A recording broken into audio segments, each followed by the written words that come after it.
ये कहानी है रामपुर नामक गांव की, जहां लोग मेहनती थे। किसान खेतों में पसीना बहाते थे, महिलाएं घर गृहस्थी संभालती थीं और बुजुर्ग अपने अनुभवों से बच्चों को संस्कार सिखाते थे। लेकिन इस गांव की एक सबसे बड़ी समस्या थी उसका मुखिया। मुखिया शंकर लाल ऊपर से धार्मिक और ईमानदार दिखता था, लेकिन भीतर से चालाक, लालची और धोखेबाज था। मुखिया अपने घर में बैठा है, सामने मुनीम बैठा है। मुखिया हंसते हुए, मुनीम जी, इस बार सरकार से जो राहत का पैसा आया है, किसानों के लिए उसका आधा हिस्सा मेरे खाते में जाएगा। बाकी का हम कागजों में नाम बदल बदल कर बांट देंगे। लेकिन मुखिया जी, अगर गांव वाले जान गए तो? अरे मुनीम, ये गांव वाले भोले भाले हैं, इन्हें बस मीठे शब्द सुना दो, मंदिर में दान कर दो और 2-4 जगह मुफ्त अनाज बांट दो। फिर देखना ये लोग मुझे भगवान समझने लगेंगे।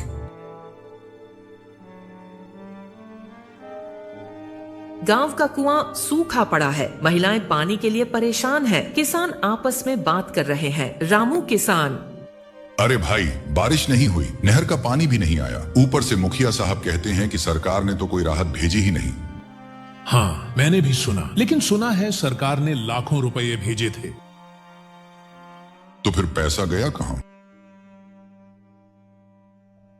सभी चुप हो जाते हैं, संदेह से एक दूसरे को देखते हैं।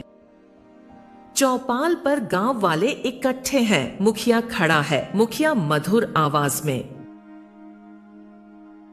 भाइयों और बहनों, मैं जानता हूँ कि हालात बहुत खराब हैं, लेकिन चिंता मत करो। मैं दिल्ली गया था, खुद अपने पैसों से अधिकारियों को घूस देकर हमारे गांव के लिए और फंड मंजूर करवाया है। गांव वाले तालियां बजाते हैं, कुछ लोग विश्वास करते हैं। एक बूढ़ा किसान, लेकिन मुखिया जी, हमें राहत का कुछ मिला क्यों नहीं? अरे ओ बुजुर्ग, तुम्हें क्या पता सरकार के कामकाज का, पहले सब्र करना सीखो। गांव वाले फिर चुप हो जाते हैं। गांव का पढ़ा लिखा युवक अजय शहर से वापस लौटता है।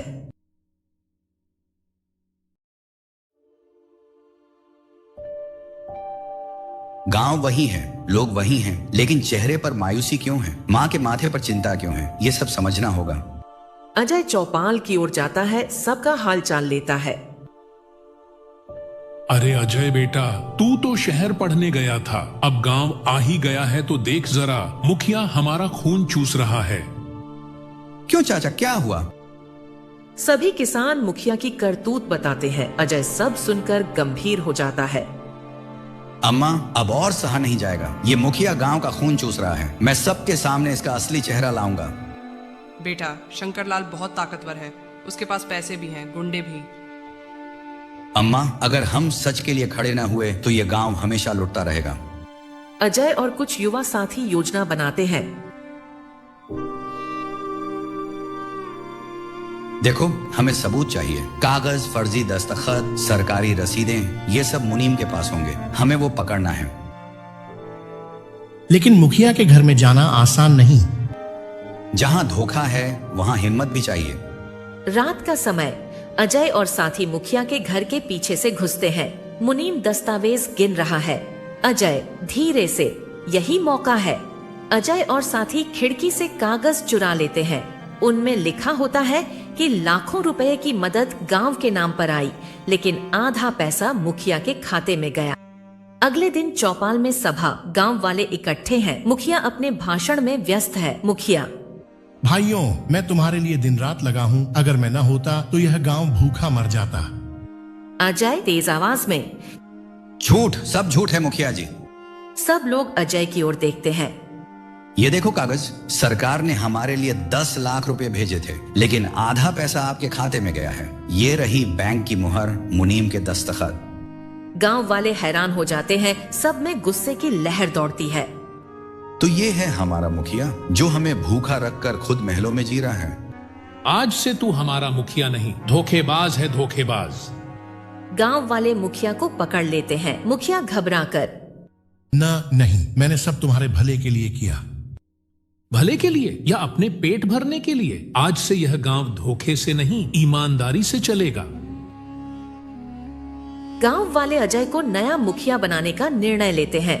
धोखेबाज मुखिया की पोल खुल चुकी थी। गांव ने मिलकर उसे पंचायत के सामने सौंप दिया और अजय को नया मुखिया चुना गया। अब गांव के लोग मेहनत और ईमानदारी से आगे बढ़ने लगे।